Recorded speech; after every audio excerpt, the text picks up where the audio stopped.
What's going on, everybody? Welcome back to Dash and My podcast. So today we have Mr. Pro Water Baits, Mr. Vic Morris himself. What's going on, Vic? How you doing? Good man, how are you?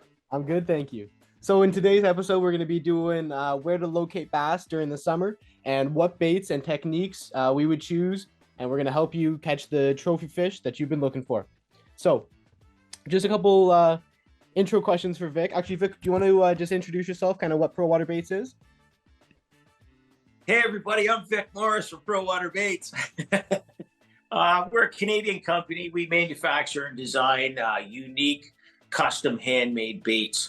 Growing up back in the day, I was the guy that used to take a bunch of baits and cut them up and glue them all back together to make something different because I wanted to go into that tackle store every spring and find a lot of companies make the same looking or style of baits. So I wanted to create something a little bit different and more unique. I've got a lot of years of experience fishing.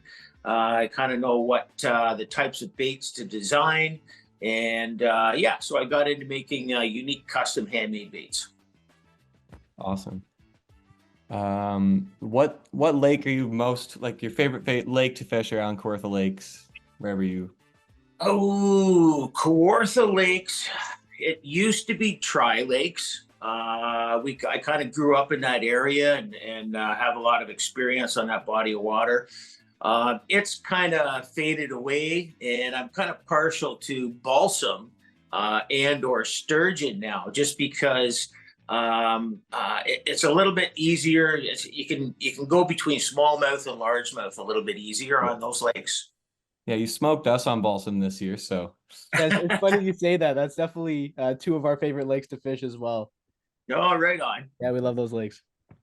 um, do you guys have any goals for the tournament season? Trying to make team trail again or anything like that? This year, well, my partner retired. He Okay. bought my old bass boat 2 years ago. He's had it in the water twice now, and he's got some young grandchildren. So he retired tournament fishing. He's going to get out the boat with them and spend some family time with them, which is absolutely wonderful to introduce young people to the fishing world. So I'm not sure exactly what I'm going to do this year. I'm going to try and concentrate on the business a little bit more and try and get Pro Water Baits into everybody's hand. And I might pick and choose a couple of tournaments between the two major series that are going on, and go from there. Awesome. All right. All right, so everybody, today Vic will be helping us locate some bass during the summer. We're going to cover where to find largemouth and smallmouth bass, along with some baits and techniques that he would recommend for us. So, Perfect. so Vic, what would be your first step before even going to a new lake? My first step before going to a lake would be to first of all locate a map. There's lots of apps out there. You can have C Maps or Navionics. I would download one of those apps and take a look at them and go after your target species based on reviewing the map. Couple of things that would play into that is I would also consider, excuse me, the wind direction over the previous 2 days before you get out there on that body of water to find out what's going on, which way the wind's been blowing, and then you can sort of strategically put things into place from there. For sure. So I'm going to pull up a couple maps and we can all just clue in on what we'd see and what we'd look at in these spots. Can you guys see that now? Yeah. Yep. Okay. Yeah, so to start off, Dash and I are pretty big smallmouth anglers. It's definitely my favorite way to fish if I had to choose one. So we're just starting off with a generic smallmouth spot, and we're going to kind of break it apart here. And yeah. So main things we're seeing here, I'm noticing right away all these little shoals, the shallow points, the island, and I'm noticing on Navionics where it says R, that always means that you're looking at rock. So it looks like we're going to have a rock break all the way along the drop off on both sides here. So anywhere where that transition from the deeper water to the shallower rock is, that's the first thing I'm going to start picking apart. Yeah, there's definitely access to deep water for them as well. Like they have no need to They go from spawning to summer transitions, then they go out deep to the winter. Vic, what are you seeing on this? Where's your first spot you're trying? Well, it would depend on which side of that rocky shoal where the island is in the middle there, which way the wind was blowing. So I'm not sure which what the compass bearing is on that, but Say the if the wind's been wind, coming from the east and blowing in here. okay, so if the wind's been coming in that direction, you know what? If there's a lot of wind, that usually means there's going to be a lot of activity in the water. And what that does is it sort of activates the feeding cycle. Starts out with the phytoplankton and the algae getting stirred up, and then the zooplankton will move in and eat up all that stuff. And then you get your minnows coming in after the zooplankton. And then, of course, you got Mr. Big Fish sitting out there going, hey, look at that. There's a buffet over there. I'm going to go eat some of that too. So that's kind of the way the aquatic food cycle works. And the wind blowing in on that side is going to loosen up all those elements. And I would likely start out a little bit deeper. Well, depending on what time of the day it was, I started a little bit deeper with some search baits, jerk baits, spinner baits, some top water, and move in and just try and put a locate on what the activity of the fish are. They deep? Are they in a little bit tighter to the shallower water or the around the island? And then just take it from there. And you can adjust as you go in. Go in with some fast search baits so you can put a locate on the fish, and then you can always slow things down to a slower technique. For sure. And how would time of the year affect your decision? Well, if it's early spring, the smallmouth usually spawn fairly early, a lot earlier before largemouth do. I would almost take the same approach. If it's real early, they still might be staging a little bit out in deeper water. But usually they'd be in spawning by the time we get a chance, or they'd be post spawn, I guess, by the time we get a chance to get in there and fish them. So they could be scattered across the flats and or out on the break, the deeper break, recovering after the spawn. Mm-hmm. Yeah, for sure. So if we kind of dial in on two areas, so we'll say the drop-offs off this shoal here, like in the really steep contours, really deep areas, and then more on the flats in here on the internal flat. So if they're out deep, isolated, out right off the shoal, what are your first baits you're going to look at on those isolated fish that are in a really fine area altogether, kind of schooled up? If they're suspended out there in deeper water, I'm going to likely throw a jerk bait, or a spinner bait's good for smallmouth as well. And also the new technique that everyone's talking about is throwing this new jerk style or fluke style minnow. And boy, do we have something coming out next. And that's going to be out for the spring. Hopefully going to introduce that at CanCast. And it's basically a soft body jerk bait. And when you put that new hover hook that we've come out with in that bait, the action of this thing is absolutely insane, and it's guaranteed to catch fish. Awesome. Well, we look forward to seeing that. And then more on here, if they're a little more spread out along the flats, some rock in there mixed in, what are you going to try to cover it a bit and find the fish, see exactly where they are on that flat? At that stage, I'd likely pick up a top water, a popper, and try and fan cast the area, see if I could locate some fish. Mostly you're going to get the aggressive ones on the popper. Now, I would you have to try and read how you're gonna throw that popper, because a lot of guys will throw it out and pop, pop, pop, pop. Mm-hmm. But I prefer to throw it out there, let it sit for at least 10 seconds, and then maybe pop it every 5 or 6 seconds. Because a lot of the times the fish will come up, and if they're not aggressive, they'll come up and they'll just stop and have a look at it. And if you're going too quick, they'll just turn around and go back down. So a good technique for the popper is pausing for, a good 6, 7, 8 seconds in between pops. And you can actually watch the fish. If it's very close enough to the boat, you can watch them come up behind the popper, and they'll stop and look at it. And then they'll just slowly inhale the popper and turn and go down. And of course, that's when you want to get your hook set in there.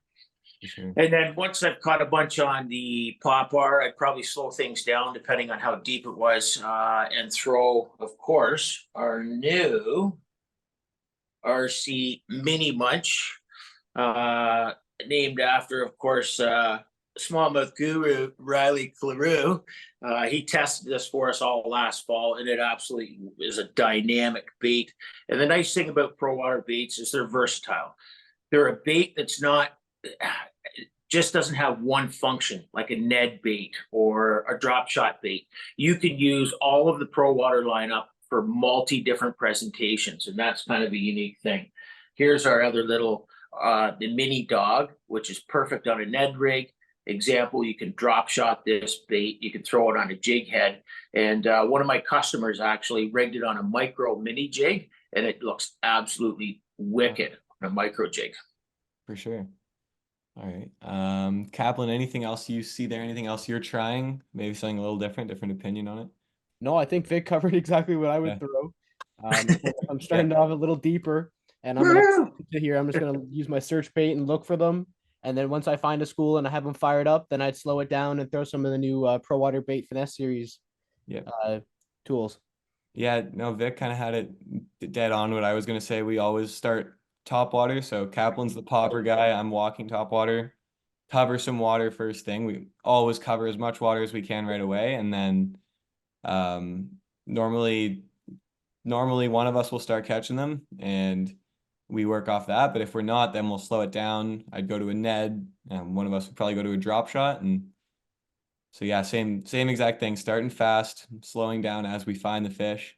We had it pretty much exactly what I was thinking on every part of that. So yeah, and you could really judge the characteristics of the mood of the fish by the way they hit the bait. You know, if they smash the bait, you know they're super aggressive, and you're probably going to bag up pretty quick. But if they're really finessey and it's a light bite, then you know, you should always consider slowing things right down at that point.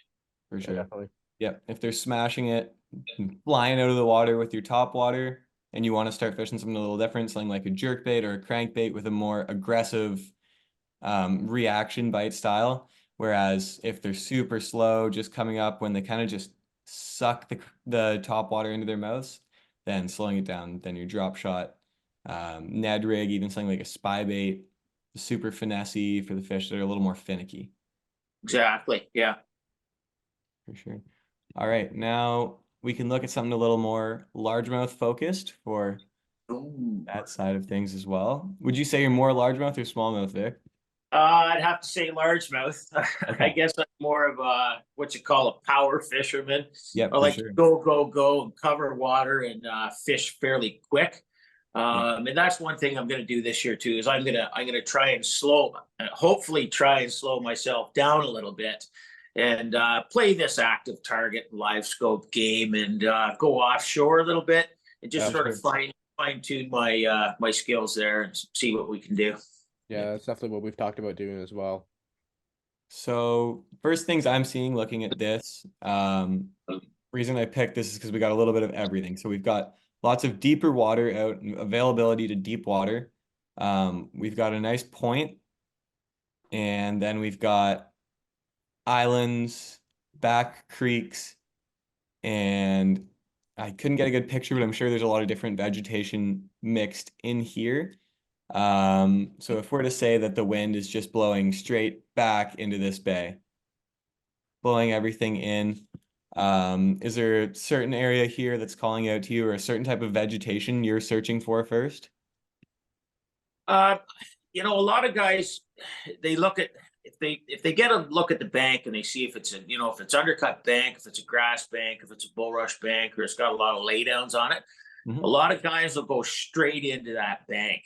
And so there was a study, I'm not sure where the information came from, but a study proved that there's something like 70 or 80% of the fish live on the flat out in front of that bank.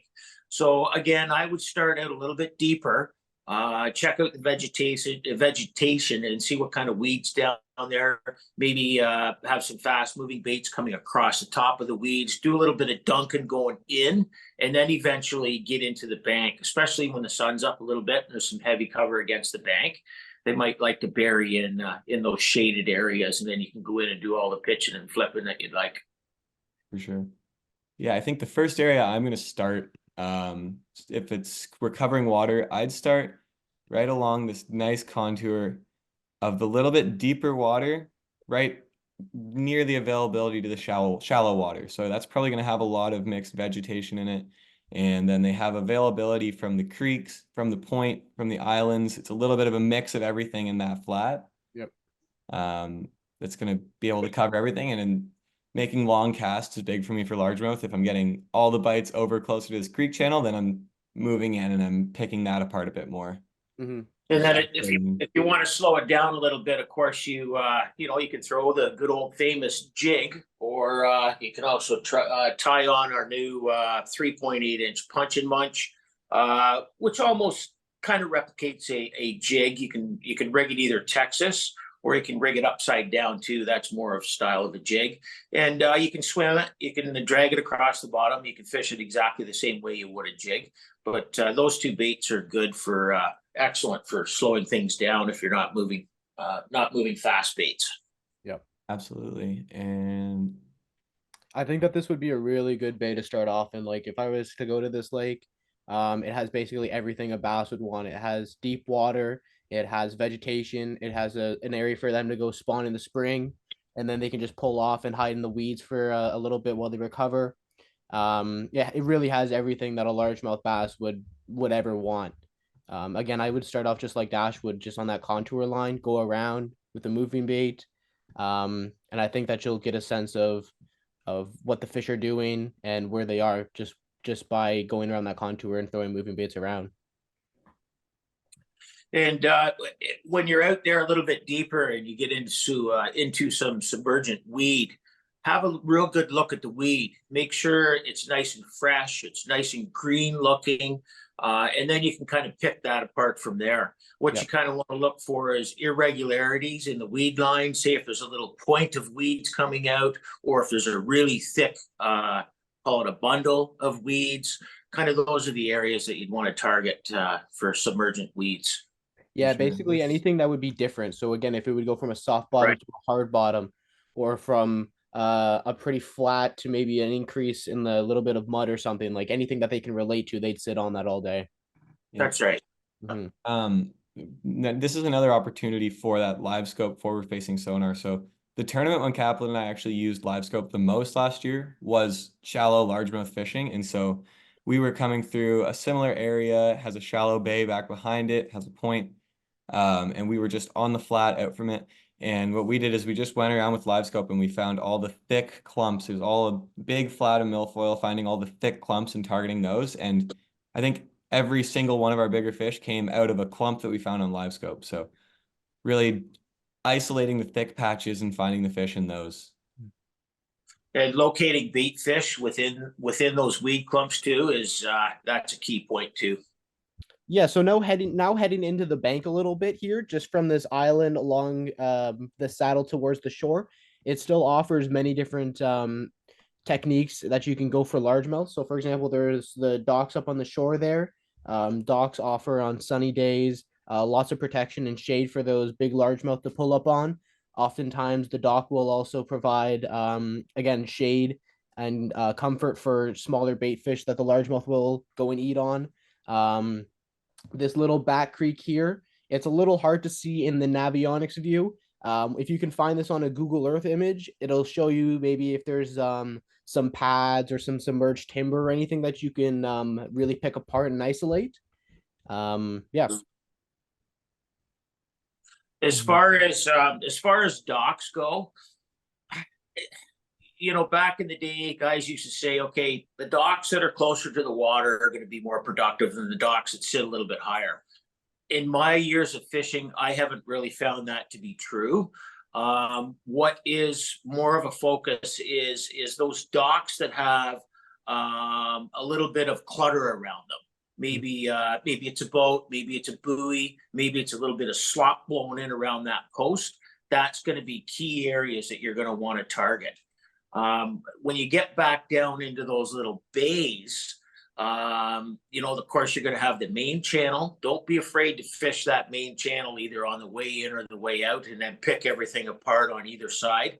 And don't be afraid to go right to the very back end of that creek, because what's going to happen is all the slop's going to be blowing in there. You're going to have a little bit of timber, and there's going to be the big one that's sitting way, way back in there in 6 inches of water. Yeah, Absolutely.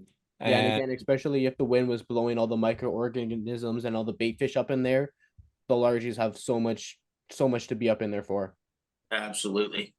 And looking at baits for these areas, so docks, most people are going to reach at a jig, a flipping bait, and my go-to for docks is always a Senko. So Kaplan's always power fishing something, and I'm following up with the Senko every single time.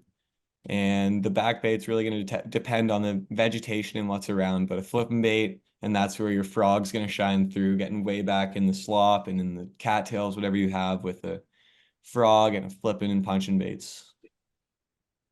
This is a little underrated monster right here. It's called the water dog.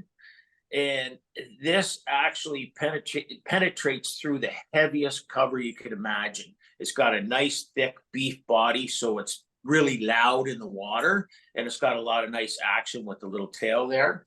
And also, and another for fishing all that slop and heavy cover back there and around the docks is our new paddle tail worm. And it has the industry's first built-in integrated weed ring, so it actually makes it Texposed, as Big Jim McLaughlin called it, Texposed. So it's basically a weedless exposed hook on a nice paddle tail worm. So that's how we would approach these 2 spots to target trophy largemouth and smallmouth bass. So before Vic goes, I got a couple final questions for him. So Vic, why should people get into fishing? People should get into fishing. For me, it was just being out on the water, whether it was standing on the shore or being in a boat. The serenity of it all, it just felt great. Fresh air, water around you. And my dad took me out fishing for the first time, and we went up the Bottle Dam. We used to call it the Okefenokee. And I tied into my very first fish was a 4.5-pound largemouth, and I'll never forget that moment. It was so exciting for me, and that basically got me hooked on fishing. And people go fishing, but as soon as they catch that really nice fish, they'll get an understanding of what it's really all about. Absolutely. Definitely. So, and then one more question would be, what is something that you shouldn't do while fishing? Shouldn't do while fishing? Oh, I'm going to say environmental control. What's that mean? Don't throw your garbage over the side of the boat. Your soft baits.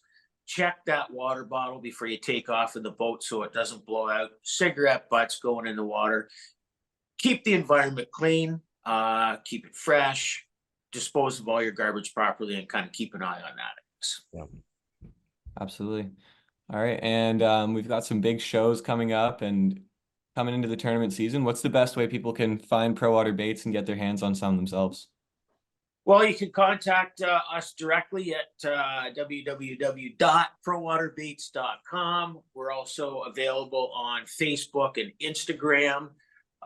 Check your local dealer. I'm in a lot of the tackle shops. If I'm not in your tackle shop, mention it to the retailer and let me know how things go there, and we can I'll hook you up with some baits. How's that? But our next big show is Canada's biggest show, the CanCast, in Peterborough, April 7th. We're going to have all the baits there. I'm working hard every day, so I make sure I have a lot of baits for everybody available. We're going to introduce that new jerk shad or jerk minnow bait there. It's going to be exciting. It's a great show, and Kyle and Leanne and the crew, they put on a great event, and everyone should come down there. They've got the lineup thing figured out now. You can buy advanced tickets. You can win all kinds of prizes. They've got 2 entrances, so you can go to the box office entrance and go in through there, or you can go around to the back of the barn and there'll be an entrance back there. So they got the flow adjusted, and I doubt you'll be waiting in a lineup after like 9:30, 10 o'clock. It should be smooth sailing after that. So come on down, check it out, April 7th, CanCast, Peterborough. All right, everybody. Thank you very much for watching through our podcast here. Again, big shout out and thank you to Vic and Mr. Pro Water Baits for coming out and coming on the podcast. You can find his baits at www.prowaterbaits.com and at the upcoming CanCast in Peterborough, Ontario. Sure. We'll all be at CanCast, so come find us, come say hello. Yeah, for sure. Thanks a lot, guys, for having me on. I really appreciate it. I feel honored, and I look forward to supporting you guys all summer. And let's go, boys. Make them bite. Yeah, perfect, man. All right. All right. Thanks, everybody.